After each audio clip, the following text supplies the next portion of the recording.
Hello and welcome to the Cardboard Toy Maker. In this episode, we're going to learn how to make a new action figure frame. In this one, we're going to need some magnets. So pick up some button magnets. We're going to put them all over the body. That way, you can just snap on parts as we go along. And for that, you just use a washer on the back and a little button magnet. It snaps right on there.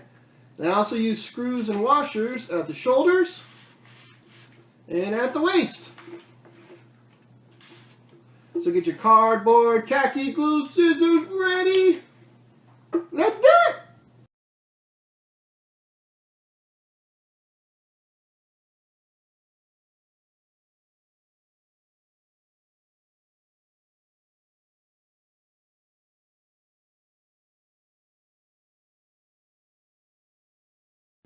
Alright, you just saw a slideshow. I hope you're inspired. Get out there, go make your new action figure frame. If you liked the video, please hit subscribe. And if you have any questions, please let me know in the comments below.